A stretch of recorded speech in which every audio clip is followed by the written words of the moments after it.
You're watching Beyond the Blast Doors, and the question we have for you this week is, if you were offered to eat a piece of cake every day, would you do it? Jesse? Yes. David? Only if the cake was pie. What? I don't like cake.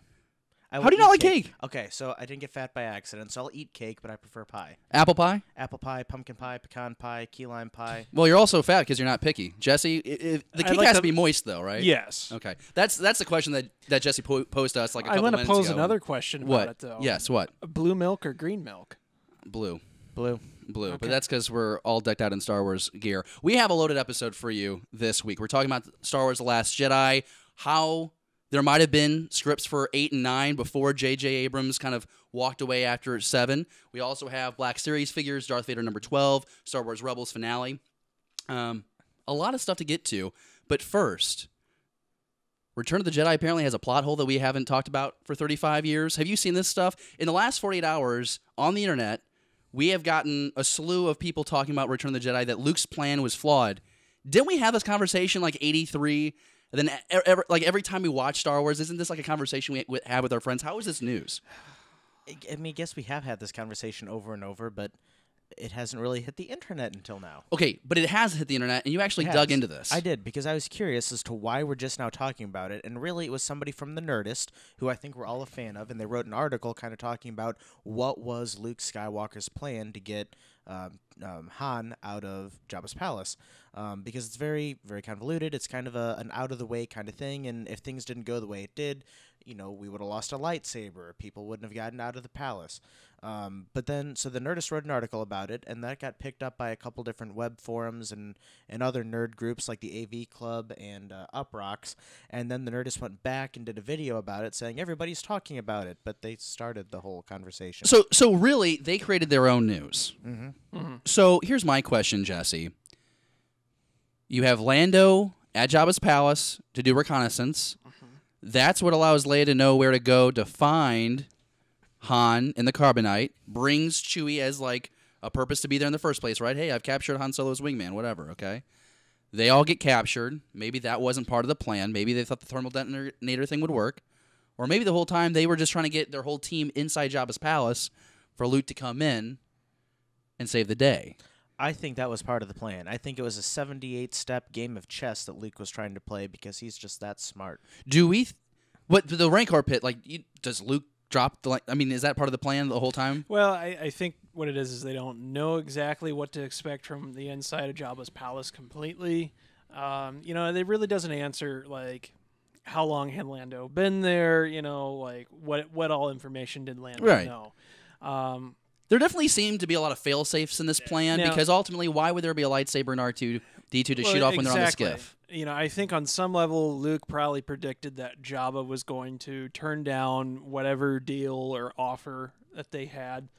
So, maybe a flawed plan, but they still had a plan nonetheless, and I don't think that's you could actually label that as a plot hole. No, fair enough. Tell us what you think. You can comment down below. You can also hit us up on Facebook, Twitter, Instagram, Patreon, and on our new website, beyondtheblastdoors.com. All of those opportunities to continue our Star Wars conversation here on a show where we talk about movies, TV, comics, toys, cosplay, and more.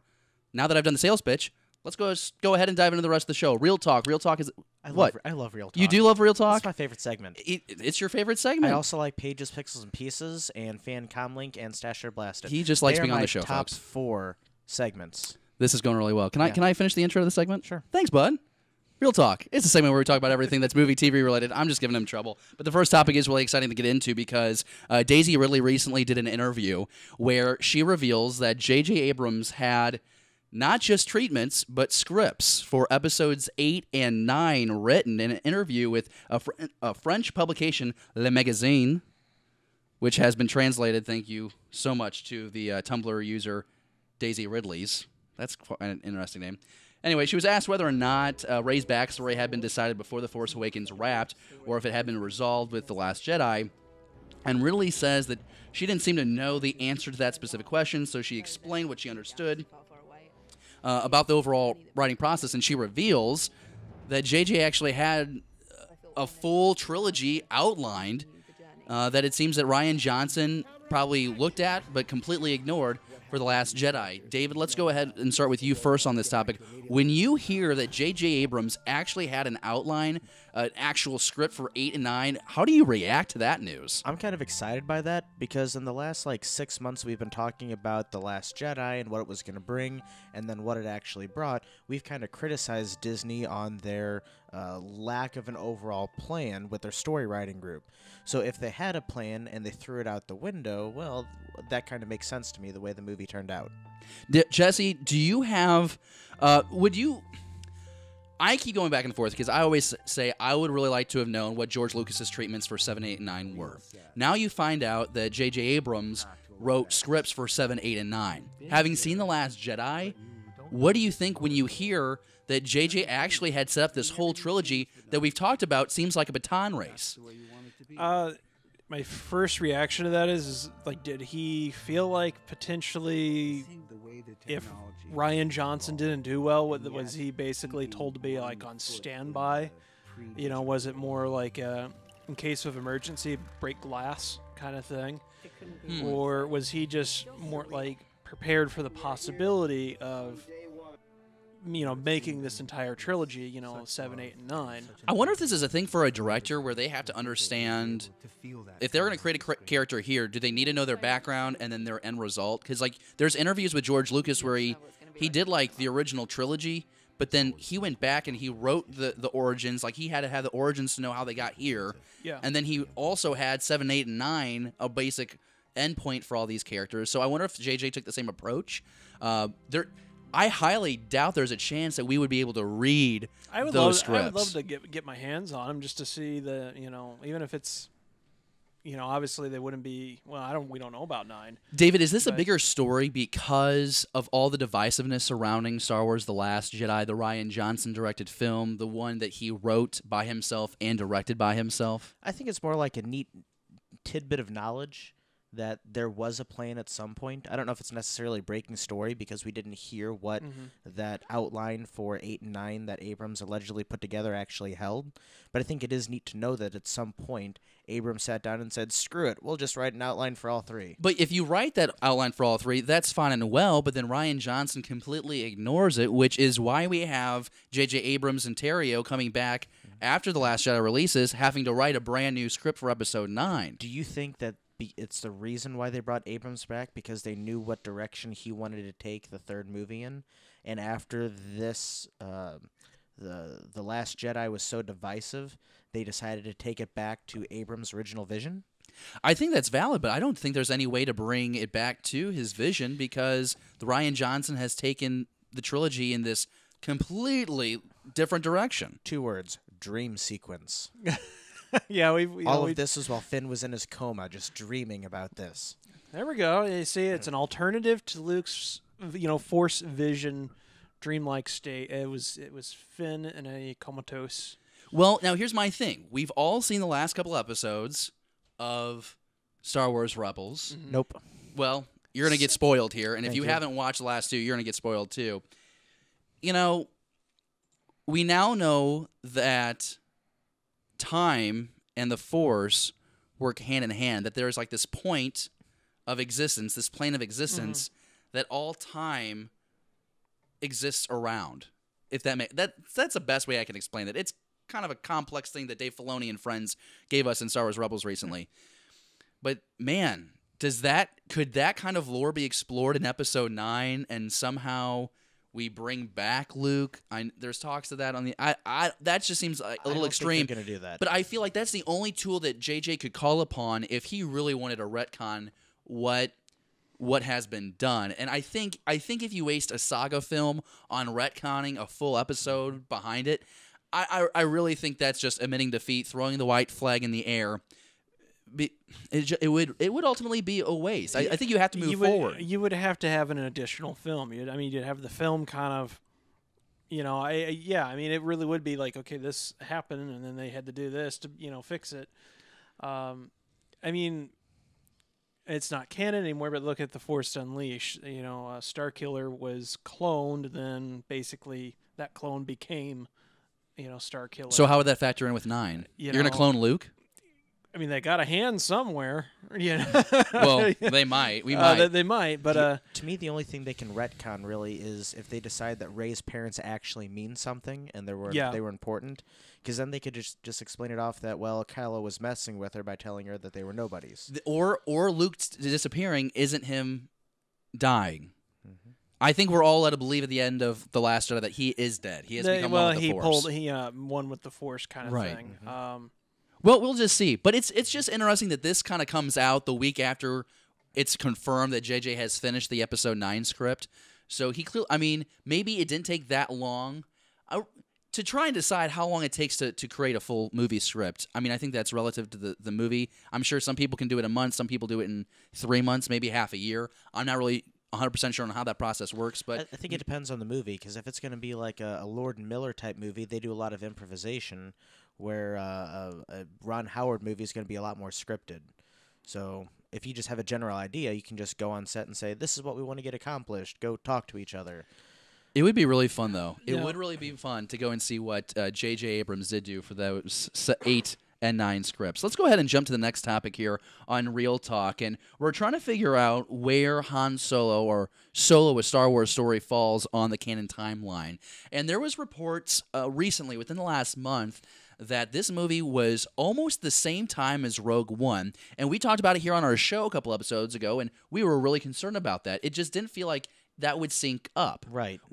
Alden Ehrenreich just looks too young to be a Han Solo just a few years before A New Hope. Yeah, that doesn't really, the timeline to me doesn't feel right. So Del Rey recently released an update on its canon timeline on its website, and they put this movie in between Revenge of the Sith and A New Hope. Which is kind of what we figured, right? Yeah. But it's closer to Revenge of the Sith. They actually put it right after the Tarkin novel.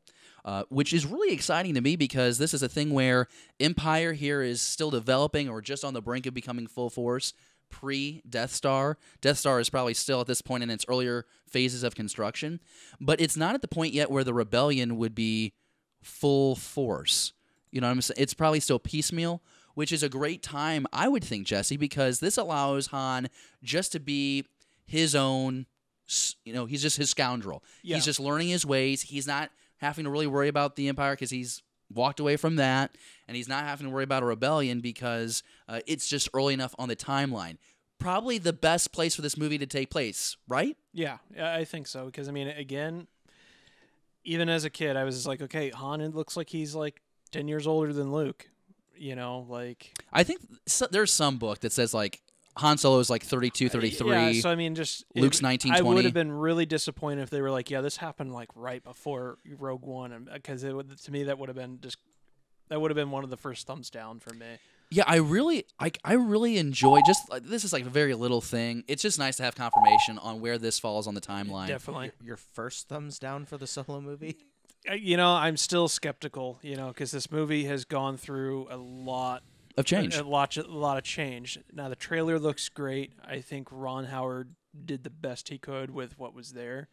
And I don't want that to sound like I'm not, optimistic about various points, but I'm really hoping that there's an actual trailer that's like a 2-minute trailer that's out there, and because so far we've been calling this minute 40 thing the teaser trailer. Yeah. Saw it recently when I went to Black Panther, saw it in theaters, and really it doesn't really feel like a fleshed out trailer. You know how like a trailer, most of them you still kind of sense the narrative.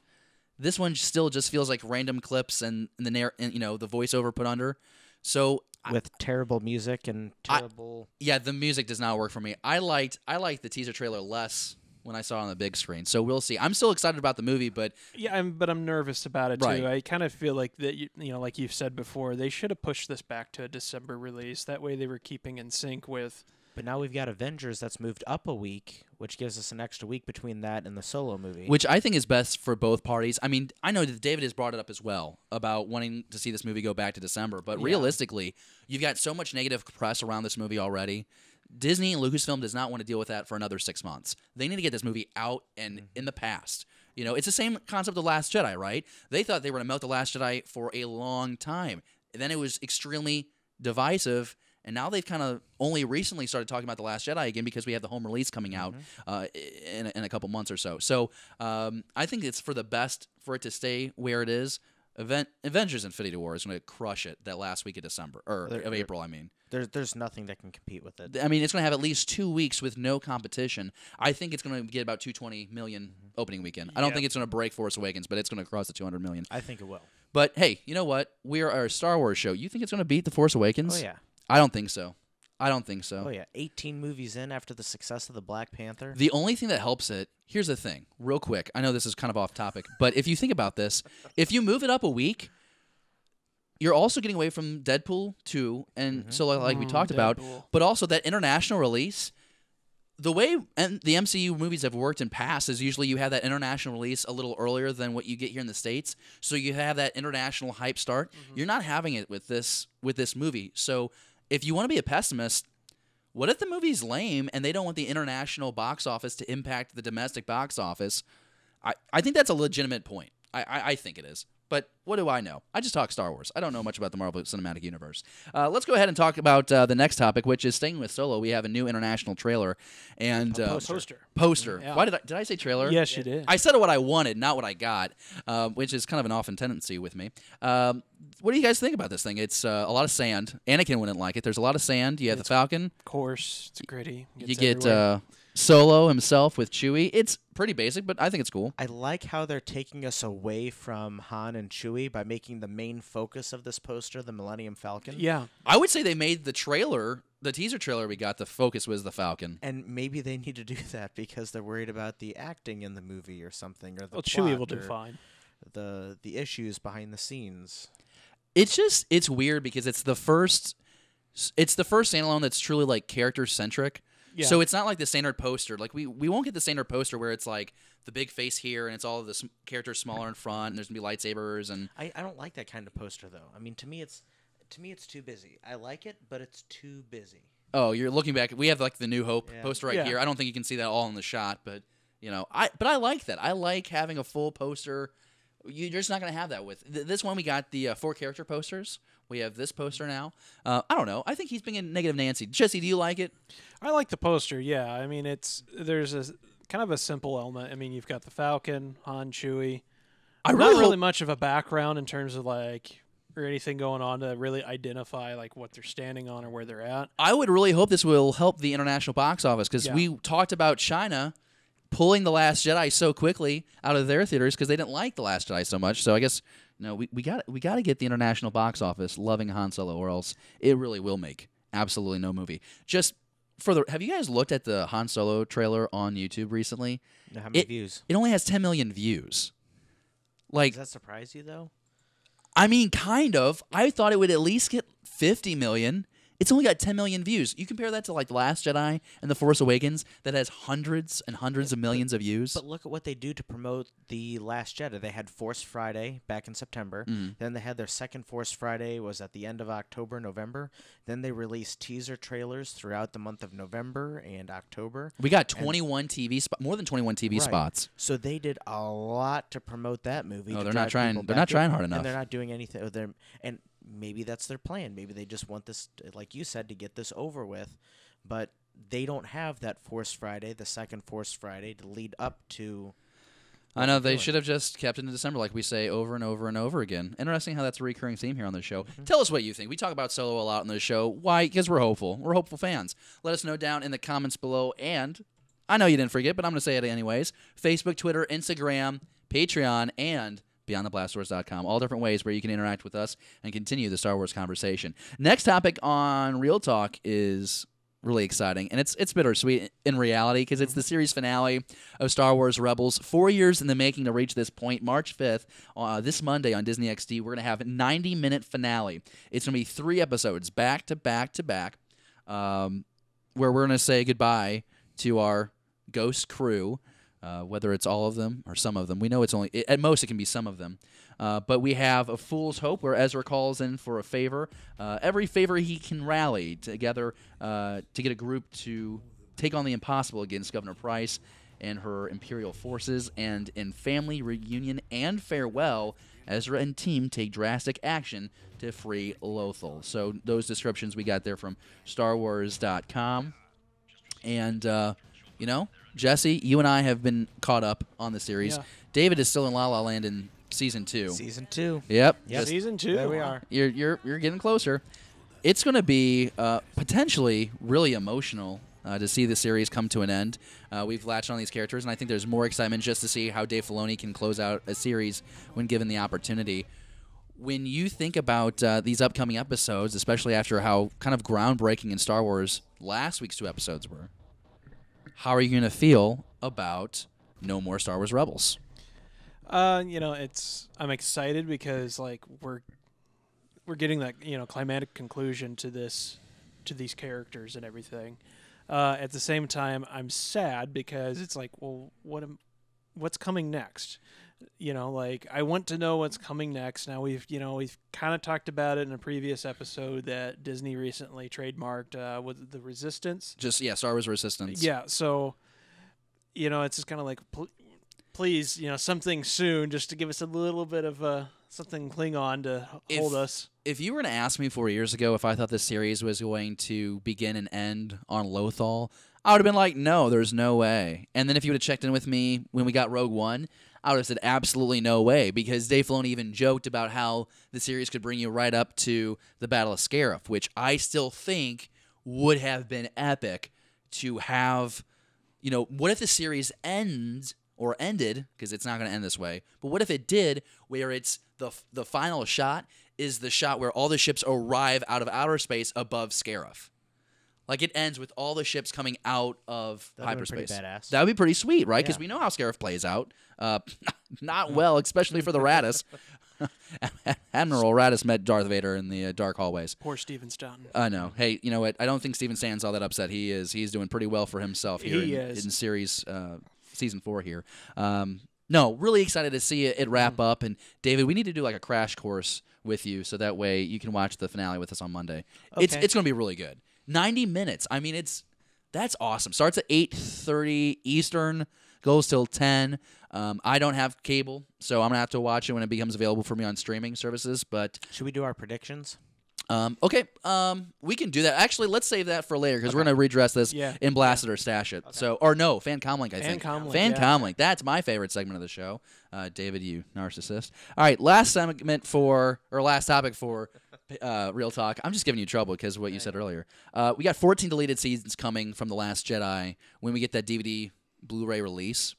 And I think this is from the Target exclusive, actually. This is like that Target exclusive is the one where you're going to get the most bang for your buck. We talked about this a couple weeks ago and looked at a couple of the different exclusive copies coming out to the stores, and Target by far was able to negotiate the best extra content. We did. Too bad Quincy doesn't have a Target. Well, that's why we're going to have to go on a road trip. But my thing is, we're getting more information about the deleted scenes, what the deleted scenes are. And the one that sticks out the most to me, guys, is the fact that there was a Force connection moment between Luke and Leia to grieve Han's death. To me, when we've talked about time and time again about how they didn't include a Han funeral, but they really didn't need to, but this would have worked. A call back to Empire Strikes Back, the connection between brother and sister. How great would it have been to have that scene? Jesse, am I overreacting here?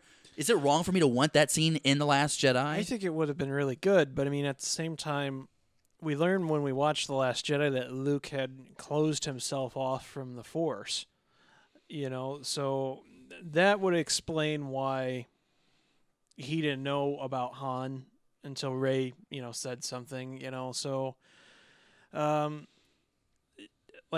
would have wanted it, but what if at that moment he was I opening... think it clashed. What if that on. moment he opened himself back up to the Force so he could reach out to Leia, and that's ultimately how he realized where Crate was and all of that? I mean, what if that was like the moment where he does? Yeah, because you see him use the Force on the Hutt. It just depends on where it fell into the timeline of the movie. Really. Well, we know that it happened in the article. It says, and I'm getting this, I want to make sure I give them the credit. This is a Star Wars Newsnet write-up. In the article, they say this happens right after Rey and Chewie knock on his hut to try and get him to come out. So this is fairly early on in the movie. So I think it works, right? David, what do you think? Maybe a little too early in the movie for me. Oh, get over yourself. Like the more Luke in this movie, the better, and I think we can all agree on that. I think it would have been more appropriate after he finds himself on the Falcon while Chewie's outside eating his barbecue porgs. I think he grabs the dice and he has his moment with R2. Well, I think actually that was the reason why they took the scene out. It's because they had that scene in Yeah. there. Because they had the Falcon scene. And I'm saying you can have both and tug at the heart a little bit more. Tug at the heartstrings a little bit more. The deleted scene that I am most interested Yes. in, and there's 2 reasons for this. Mm-hmm. They call it the alternate Phasma death scene.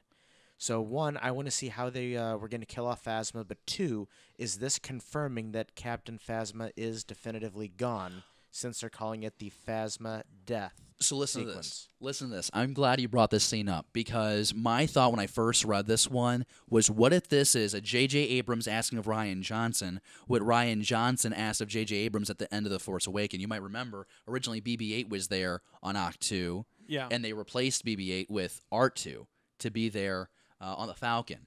So what if JJ's coming back for Episode 9 and says, I want to play with Phasma in Episode 9, change the death, make it to where she could have been recovered? Because I'm starting to think, because last week on the show, on Episode 29, you can go back to it, David brought up the fact that they went through such an effort to show you, how strong that armor is. Is that armor strong enough to intensify that fire that she falls into? If so, JJ can play with her more in Episode 9. I don't want to see that happen. Well, but at the it's same- it's an option.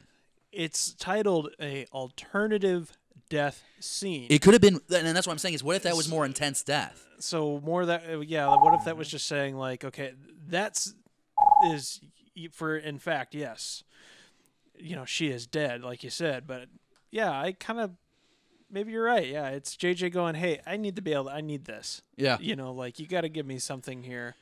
All JJ has to do is give his Knights of Ren in Episode 9, and I think he. But did then you he catch wins. the other thing that you're getting on this? What? An alternative opening. Ooh. Yeah, Yep. That it happened. was for a brief second in the little clip that you send out to us and everything in the show notes, but it says alternative opening and everything in there. So I'm kind of wondering, well, what are we going to see there? What if it's a situation where we get all these deleted scenes, guys, and we watch them, and then it's like, damn, this is a better movie. And it's possible. Like, I think it's really possible. I mean, we've only talked about 3 of the however many clips, but it's possible. I mean, we know that Johnson struggled with those opening jokes between Hux and Poe. It just didn't feel like Star Wars humor, yeah. And he said that was the thing he was most worried about being able to pull off. So maybe he did film something, it sounds like he did, that maybe was that more traditional opening where it pans away from the crawl and goes to the ship, as opposed to what we Unless got they're out of this one. referencing the Solo funeral, was that going to be a Well, that is also a deleted scene. Yeah. That is a deleted scene as well. I thought it'd be So- interesting. You know what would be really cool? One of these opening shots they did for a Saga film. They're not ever going to do this. But what if you tilted down to nothing and then a ship just like came right out of outer space, That'd be kinda neat. hyperspace? What if I one can't of talk. these deleted scenes is actually a Porg igniting that lightsaber into the other Porg? They Yo, should. you That'd be sent awesome. me a video clip of that. Someone's done that, Photoshopped yeah, I GIF, was gonna say. and it was horrifying. I think was it's That hysterical. terrible. fan-made video, No, it was no. fantastic. It's a No, GIF no, too. nope. It's a Yeah, GIF. You nope. can use it. Nope. If you search I heartbreak, had I think. nightmares. That's gonna do it for.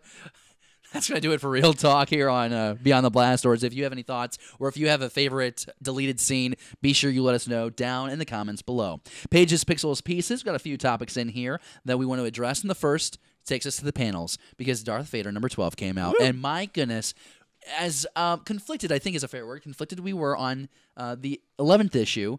This because made up for it. This made up for it. This is stellar. This is pretty solid. David, you're being too much right now. So how about you just go ahead and tell us what happens in this issue? So Darth Vader does some really badass stuff, and it's really cool. That is actually a pretty concise Yeah. description of what happens in the issue. Did you want me to elaborate on that? Well, we'll say spoilers just to keep you and I safe. We'll say spoilers. But, if I'm thinking about the episode, yeah, I think it's pretty great, or the issue, I should say, because you have Vader coming back to the Emperor and basically calling the Emperor out. Well, on their way back, he and was it fifth brother? There's another assassination. Ninth brother. Ninth brother. There's another assassination. If I could talk today. Assassination. Attempt on their ship as they're coming back in. So now in 2 issues, we've had 2 assassination attempts before he goes and confronts the Emperor. And we're seeing Vader also construct His the new familiar lightsaber. lightsaber Yep. hilt that Yeah. we see him with, which is pretty cool.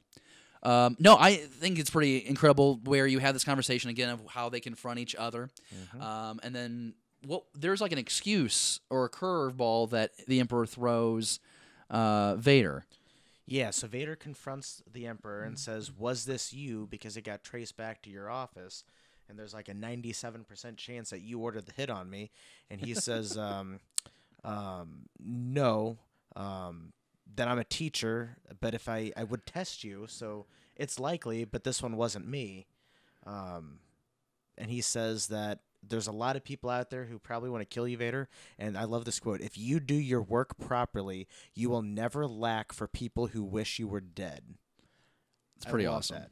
So Palpatine's telling him, you are the tool of the Empire. If you do your job, everyone should want to kill you. So get used to it. And I love how he decides how Vader decides to show the Empire his power is really just tremendous. They kind of have a school assembly. Well, yeah, I mean, I read, you're going to be impressed. I read this comic. I know you read the comic. That's why you're allowed to be on the show this week. I know. So because if you wouldn't have read the comic, I'd been like, Jesse, I'm sorry, you have to go home. Like one of my favorite moments is maybe it's time we actually tell everybody else who you are. That's right. And leading into what you were talking about is the school assembly of everything. And it is time to eliminate any confusion. So the school assembly was really cool because they call all the officers together on, I guess they're on Coruscant at this point, and the Emperor introduces Vader. He says, when Vader speaks, he speaks as me. A command from him is a command from me. Pass this information down to your men. All must understand. So then Vader comes forward, and he says something, and then he calls five random officers forward. He just steps forward and calls 5 people. He doesn't say anything ahead of time. All he does is bring 5 people forward. And they're sweating it, and they're nervous. And then out of nowhere, the Force choke, and 5 people just drop dead. And you might be wondering to yourself, why are we so giddy about that? Because it's like, there is no better way for Vader to send a message to the Empire. Mess with me and you'll die. Yeah.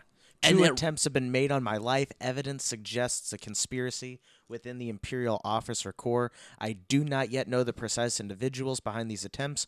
Although I have my suspicions, it does not matter. I will always survive. Every time I will survive. And then he kills the 5 of them at random. It was awesome. Threatens them. But Palpatine does throw this out there. Not Tarkin. He throws that out. Tarkin is the Emperor's boy. Yeah. Tarkin is the Emperor's boy. And it's interesting because what I'm really curious to see after Star Wars Rebels finishes, what is going to go on with Thrawn, Tarkin, and the Emperor? Because there seems to be some respect between Tarkin and Thrawn. We had that scene a couple episodes ago in Season 4. Yeah. They're having that conference call. Tarkin is all about the TIE Defender program that Thrawn is in charge of. He's not a fan of Orson Krennic. So it's kind of interesting to see how that relationship will go forward, knowing that Tarkin is such a, he's a Boy Scout of Palpatine. That's the thing is, Thrawn is a strategist. I think Tarkin has a very military mind, and he probably views building the Death Star as a waste of resources, and time. Which is funny because he's so in and out in charge of that project. I mean, we see Thrawn there with Emperor and Vader at the end of Revenge of the Sith. I don't know. It's just a question or just a theory that kind of sticks out in my head. But no, I thought it was a really incredible issue. Something that I also like keeps coming back is Charles Soule's ability to kind of harken back to other comics that he has done. We get that shot where the Emperor's like holding that helmet, that blue helmet. That's actually, I think it's a Sith artifact that was shown in the Lando series that they were playing with or something. That's kind of like a reference back to that series. So I really enjoy, I feel like if we talk about Dave Filoni and how well he does connecting canon, I feel like we also need to, commend Charles Soule when he helps tie up these different series, these comic series. So I think that was pretty cool. The last thing, I just love talking about this comic so much. I like the Force meditation sequences that we get with Vader. Vader's there in his office on Coruscant. He's meditating. His lightsaber is activated. It's like the hum of the blade calms and soothes Vader because we know at this point that Vader is still very uncomfortable in the suit. And you see like his Force mind meditation where you see the red of his body and the white of his joints. And it's cool to see that world that he puts himself in when he's concentrating. You know what I'm saying? I think that's like a really cool exploration of Sith / Jedi / Force-sensitive meditation. I think that's pretty cool. Anything else we need to touch on 12 before we go on? I loved it. Okay. It was pretty good. All right. 10 out of 10. 10 out of 10. I give it a 12 out of 10. If you haven't bought it yet, you need to buy it because we haven't told you everything that happens on the issue because we're not jerks. New Black Series figures. Ooh. Pretty excited about this. I am, actually. Last week we talked about the 4 new Han Solo or Solo a Star Wars Story figures. You're going to get Lando, you're going to get Han, Chewie, not Chewie, you're going to get Kira, and you're going to get, help me out. Woody Harrelson's that character. Stormtrooper. The Stormtrooper one. But we also did find out we are getting a Beckett figure and a slew of others. Jesse, what is your favorite? I think it might be my favorite, too. Captain Rex. Okay, actually, we're not. This is even better. This is even better for the show. Captain Rex. Now, this is him in his clone armor. Yeah. And this was actually, I think, a San Diego Comic-Con exclusive that is now becoming available for the public, and you're going to buy this one. Yeah, I'm excited because, I mean, we all know that I'm kind of a Boba Fett, Jango Fett, Mandalorian fanboy, so... At least you admit it. Yeah, I admit it. You know, for me, though, like, this would be, like... I kind of have like collection piece goals. I already have the prototype Boba Fett figure. I want to pick up the Jango Fett, the Empire Strikes Back Boba figure, and then Captain Rex. Okay. Because in my mind, it's kind of like the evolution of this character, and the clones are just as much as part as the Boba Jango history. So, it's just I think they'd be nice shelf pieces. I'm really excited for the Tarkin figure, if I'm going to be real honest. Oh, Yeah, I'm so the glad Tarkin you said figure looks Tarkin. really good too. It looks really sharp. For a split second, I thought you were going to say that you were going to be excited for DJ, and I would have had to disown you. If anyone at this table says DJ, I feel like they have to be off the show. No, the Tarkin one looked the best to me. I think it looks really good, and I think the Tarkin will look really good next to my Ahsoka Tano figure, just because of their history in Clone Wars. But the Tarkin and the Rex probably stand out to me the most. You also are getting DJ. I'm glad you mentioned that one. There's a few others. I believe there's a Leia figure coming out. There's a Rey. Jyn Erso there was a Jyn Erso there, I think, I too. didn't see it. There is another Jyn Erso one. I That's all right. I didn't notice that figure. If I'm being totally honest. I could be wrong there. I thought that was in the pictures there. This article from StarWars.com just has the 4 Rey, Rex, Tarkin, and DJ. All right, I'm good enough with that. Let me see if I can find something else, though. No, we're good. I think My that's vision enough of could them. have been blinded by the Captain Rex figure. Let's be honest. The Rex one and the Tarkin one will be the two that sell out. I mean, if you take away the lightsaber, I could see how you get Jyn Erso out of that. Oh, the confusion. Yeah. Yeah. Oh, yeah. All right. Well, fair enough. It's lit with the blue light, so you can't really see it. Yeah, I could see how you could get Jyn Erso out of that. All right, no problem. I'm helping you out. Thank you. We got new equipment that we're still learning how to use on the set. That's going to do it for Pages, Pixels, and Pieces. If you have a favorite figure, if you agree with Jesse, you agree with me, you like that Dave and I both like Target, just tell us what you like. Comments down below. That's how this show works. Stash It or Blast It is the next segment of our show, and we just have one topic for you on this week's episode. No, we have two. Yeah, we have two. Do you want to talk about that? Joel Edgerton? Well, back in the news? yeah, let's get this guy out of the way. Okay. So Joel Edgerton is this guy, right? He played Owen Lars in Revenge of the Sith, and we've brought him up before on the show because long time ago. I mean, we were saying like 6 months ago. This guy came out and said like 10 months ago. Oh, it was like towards the beginning of our show. Yeah. He came out and did an interview and said that he would be willing to come back and do a Star Wars movie if it allowed. And it was rumored like an Obi-Wan movie. Even at that time, the fans wanted that to happen. So there's now a new interview that recently drops with Joel Edgerton saying the same thing. Like, if there's an Obi-Wan movie, I really think that Owen Lars could come back in that. And I don't think that's a stretch. I don't need Owen Lars back in the picture, though. He's not critical for that story. No. I mean, it's assumed. I mean, you could do the same thing you did with Rebels, right? You could see Luke running off in the distance to the hovel, and Ben just stroking his beard, as he gazes at the twin suns. You don't really need you don't need Joel to pop out as Owen and say, "Hi, Luke, time for dinner. Get some blue milk while you're," you don't need that. You don't need that. Blue milk. I still say this, Jesse, and tell me if I'm wrong. David has a better idea for Owen Lars. That he does. Standalone movie. Yep. Yep. Kind of Breaking Bad themed. Yes. Moisture meth farmer. I love that. Give me a coked out Owen Lars, like spasming in the sand, where his droids have to come up and give him like shots to revive him, while he's like throwing money all over the place. making it rain. Some Joel. part of me is sitting there thinking about the alien in the cantina attack. You want to buy some death sticks? No, you know what I want? You know, like- I want Owen Lars to start this movie, and he just keeps having to rub his nose because it's so dried out and crusty from all the cocaine. No, I think that I still think that's a better way to use Owen Lars. I think there's going to be an Obi-Wan movie. I don't think you're having Owen Lars.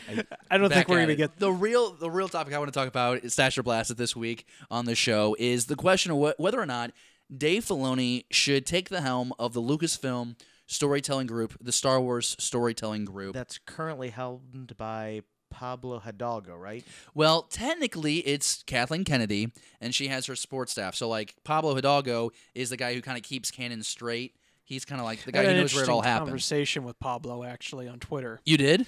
Yeah, I mean, I kind of came in on this. Somebody actually had tweeted Pablo about did Boba Fett survive and everything. Gosh. Yeah, but hear me out on this. So, like, I chimed in because his response, and roughly summarizing this, was the last we saw of him was him falling into the Zarlak. So I chimed in with, well, in Chuck Wendig's Aftermath book, it's hinted at possible survival, and it kind of, Yeah, the started the Mandalorian chain armor and is everything. sitting there.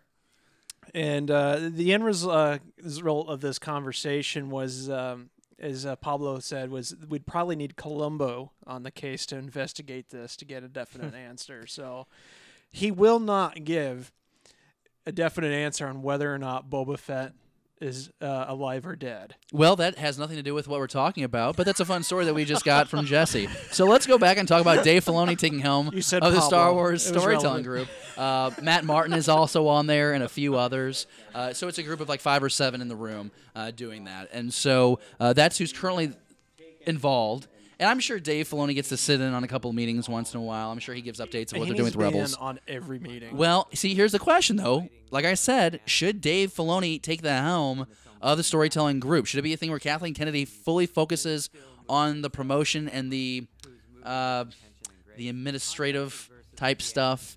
You know, she's in charge of the production elements, and he's in charge of the canon stuff. Jesse, let's start with you.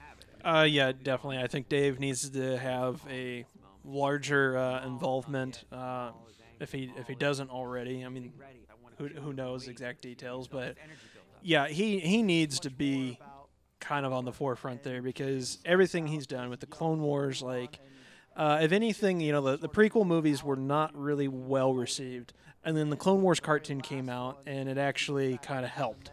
It didn't just kind of help. Helped the fandom with understanding the prequels and actually appreciating the finer points of the prequel movies. What Dave Filoni and George Lucas did with the Clone Wars is what George Lucas was trying to do in the prequels, but he just couldn't tell that story in 3 movies.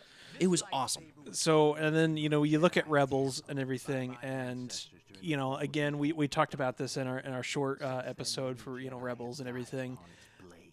We were not sure about this series, and look how far it's come and, where the story is, and it's been a fantastic ride.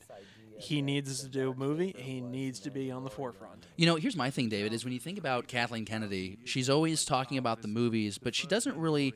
She talks about the movies happening. It's never an exploration of the lore or really how things connect. It's always about the atmosphere on set or how easy it was to work with Rian Johnson. You don't really feel, or I don't have confidence that she really understands the Star Wars galaxy like a George Lucas did or as Dave Filoni. Do you feel that Dave, in a role of helming the storytelling group, would help with that understanding being present? I think now that Dave has got 2 series under his belt, I mean, this man has pumped out more Star Wars media content than anybody else. As a showrunner, as a producer, as a director, he has the credentials behind him. And I think what he's been able to do, and now I don't want to bash Kathleen Kennedy because I love her to death. I don't think this is she's anyone's bashing. And she's been with George for a couple decades now, so you know that she has Star Wars at her best interest. But I also feel like Dave Filoni's been able to capture what George Lucas wanted but never could, and that's how do we make Star Wars relatable for kids in a way that's not condescending and still entertaining for adults. And I think that's something that he has captured, so I will stash this, that he should be part of that decision-making team. but maybe not the sole decision maker because he hasn't worked on the comics and he hasn't worked on the novels and he hasn't worked on the big movies. But you have to think that Dave is reading those comics and reading those novels and is in those meetings to figure out what all is going on and seeing how it connects to what he's working on. But I don't want one single person to be the grand poobah Yeah. of the Oh, story. and I don't lore. think that's what I'm saying this guy, I think he should be in charge of the group, but I think he still has his, there's still a group there to hold everybody as a system of check and balances. I think that's great. But, here's my thing is you look at Dave Filoni, and there's no one who does a better job of connecting Star Wars than Dave. And we see that with Rebels, especially the 2 weeks we just got. The thing is Filoni loves the fans. He really does appreciate the fans. He loves the 501st. He loves the Mandalorian Mercs. He's an honorary member of both those clubs and everything. And he Those constantly... are cosplayers. Helping you out. Thank you. He constantly... That's what I was just trying to Google. Tip of the hat kind of thing. A promise, was kept, especially with the Sabine story arc and all the Mandalorian story arc that we got in this last season and everything. Just him, he has this huge love just for the fans, but also for the lore. He wants to give the fans what they want, but he also wants to make sure that it's smooth and concise, it fits into the universe, and it's more the reason why he needs more. I hope he wants more responsibility because I want him to have that responsibility and leadership. I think it's been a mistake. I think from day one, since Disney Lucasfilm took over Star Wars, I think from the very beginning they should put Dave Filoni at the helm when they knew that they were going to go forward with 7, 8, and 9. Clone Wars was enough to prove he has a mastery of Star Wars storytelling. He knows how to satisfy fans and go to new places. The fact of the matter is this. He got fans on board with magic and Star Wars to revive Darth Maul. Now you fast forward to what we have with the Rebels, David, and you're not there yet, but if you guys have watched, if you haven't caught our reviews yet, they're on our YouTube channel right now. We've broken down the episodes that we've got here in the final stretch here of Rebels. He has created this place that exists in Star Wars where the plane of existence, where when our characters are there, we hear the Star Wars story happening simultaneously. We talked about it in one of the reviews. You have all these moments. You're hearing Yoda talk. You're hearing Kylo Ren talk. You're hearing Obi-Wan. You're hearing all these different moments along the Star Wars saga timeline, and they're all being echoed simultaneously. That's incredible. To me, which is at a base level, that is what we would call time travel in Star Wars. Something that I said I would never want to see done in Star Wars. I never wanted to see reincarnation of the Chosen One, specifically Anakin, and I never wanted time travel. But he's done it in a way that I'm like, well, damn. If you're going to do it, I guess that's the way you got to do it. My question is this.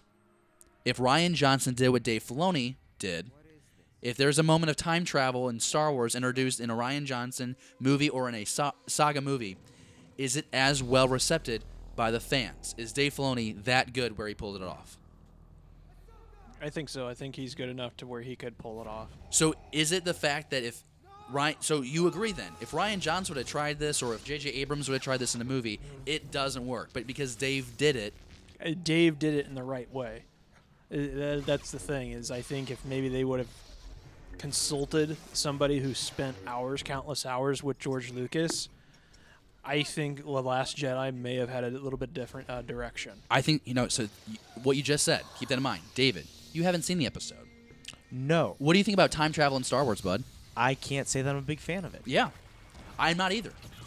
I'm a big fan of time travel, everything from Doctor Who to Doctor Who.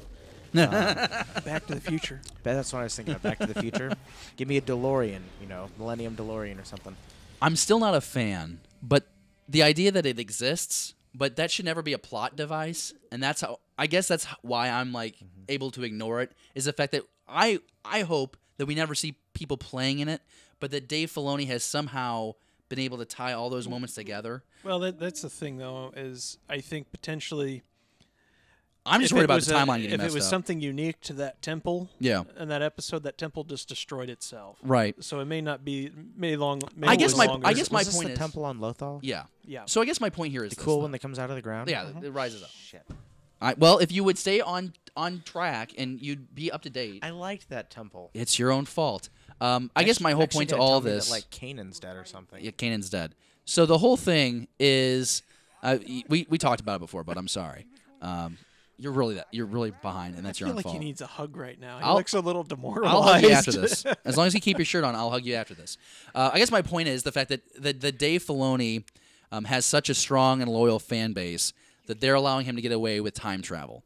Give that guy the helm of the storytelling group, because no one else would have been able to pull that off. J.J. Abrams would have been roasted on a fire.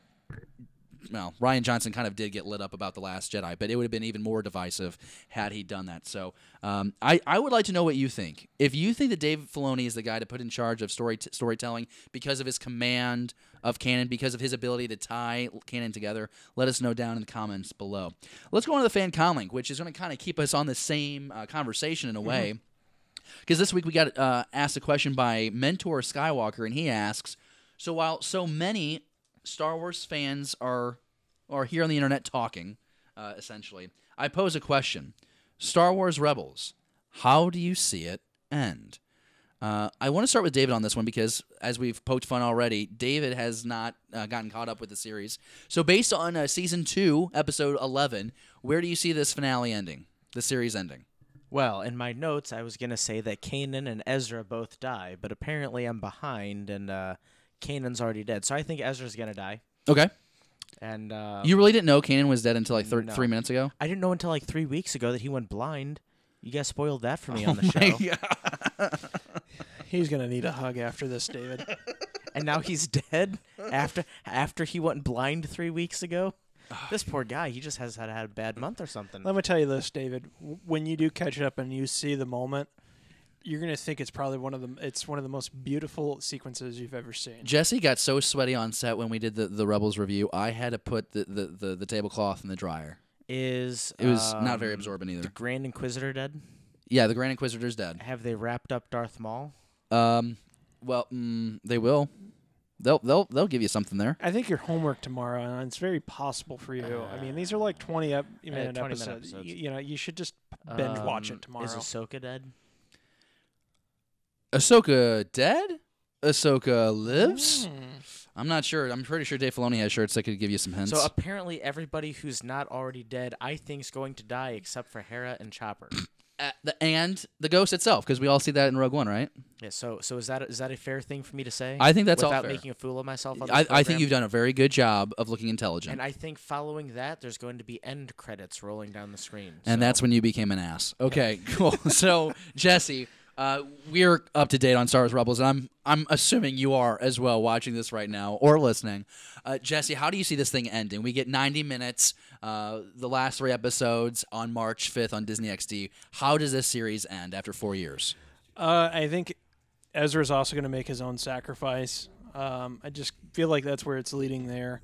The teaser trailer that we got for this finale, we actually see Rex, Gregor, and Wolf and everything.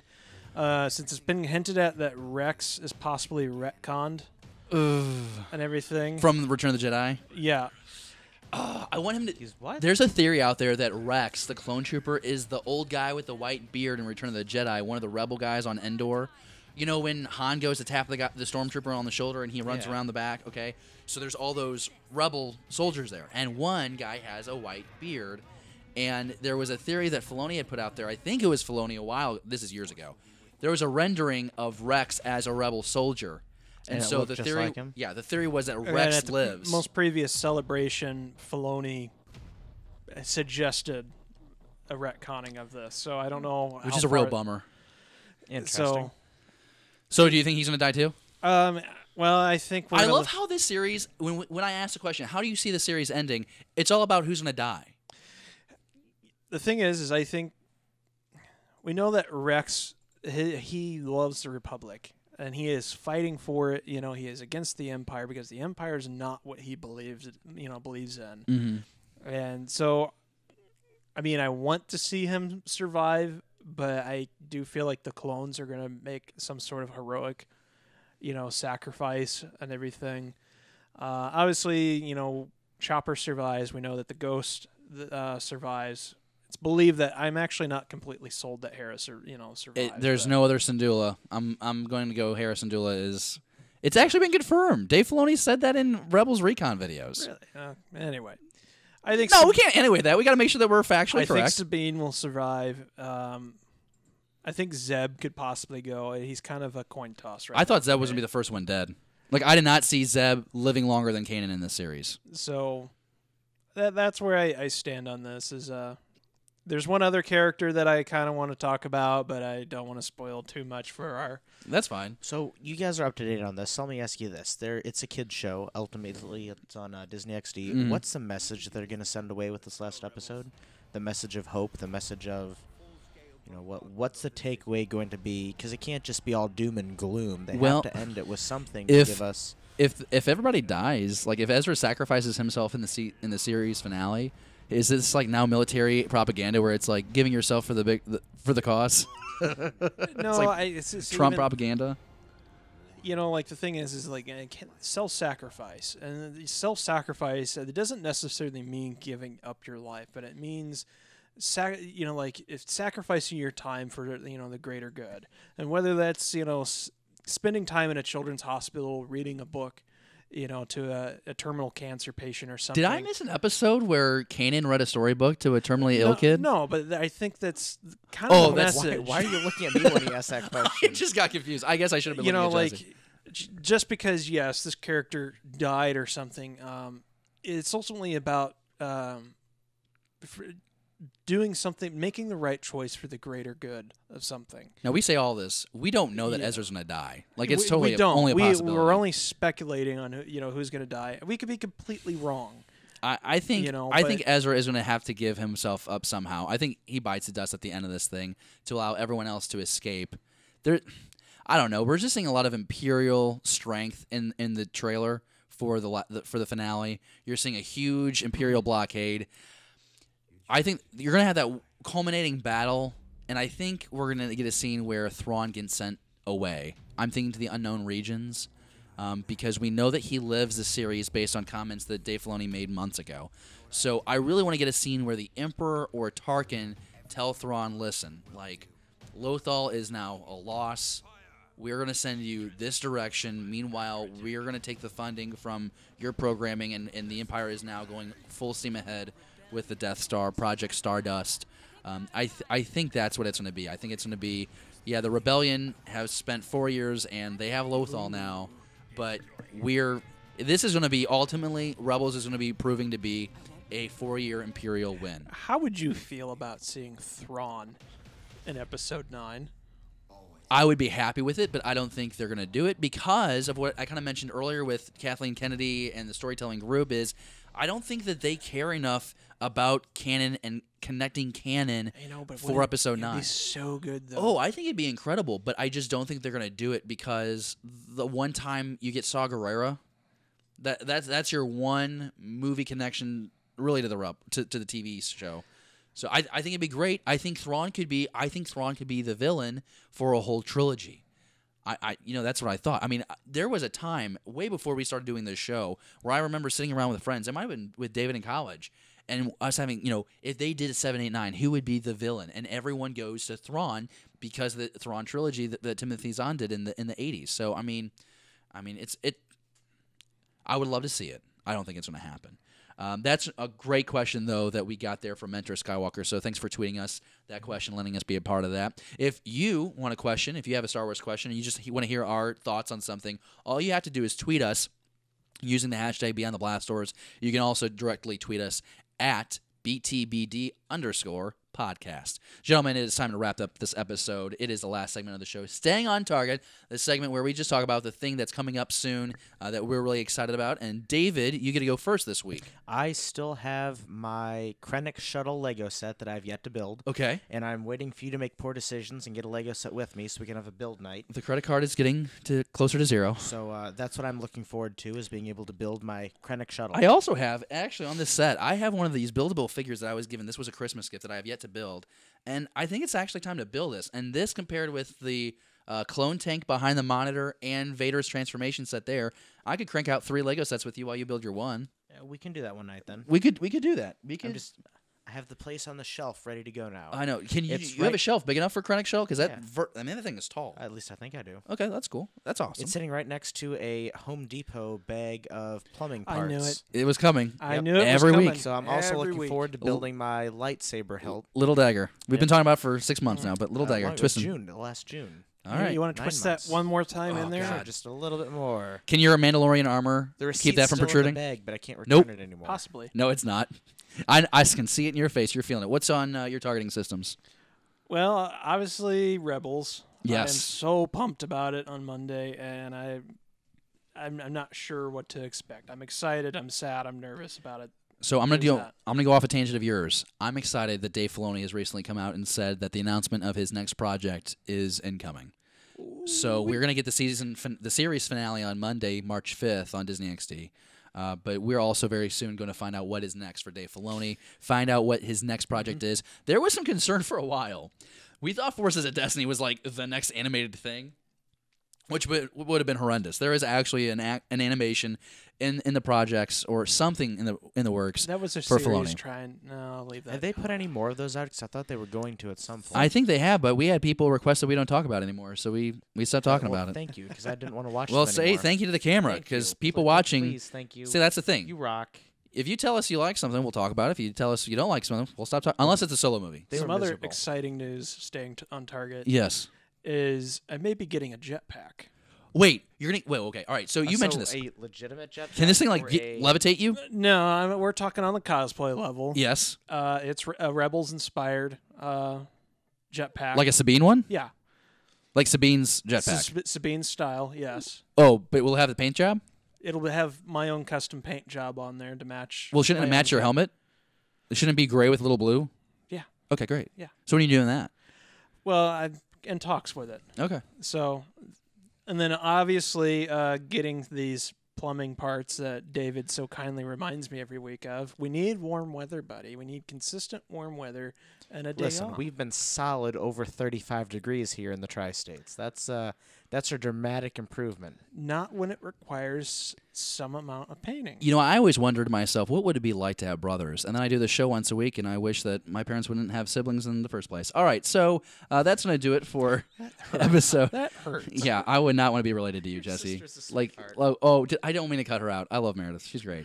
That's going to do it for episode 30 here on Beyond the Blast Doors. We've got clearly a lot to do now. We just listed like 9 things on our targeting system, so we got a lot to get done.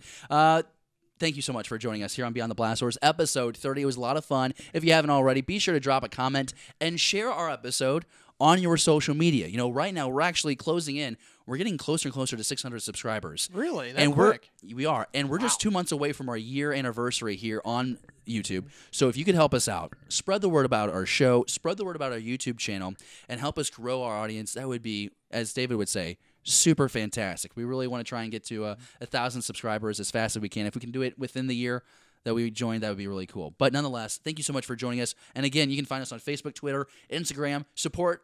You can actually get exclusive content that we do here for Beyond the Blast Doors on Patreon.com. Just go to patreon.com/Beyond the Blast Doors. And of course, check out our blog we did on the latest episodes of Star Wars Rebels right now at Beyond the Blast Doors. Gentlemen, it's been a pleasure. Number 30. All right, they're really excited to close it out. I guess that's the end of the show. That was really exciting. Wasn't that worth sticking around for? If you haven't already, go ahead and smash that subscribe button and give this video a thumbs up. You can watch other videos just like this one right now by checking out these videos on your screen. And by the way, thanks for checking out Beyond the Blast Doors.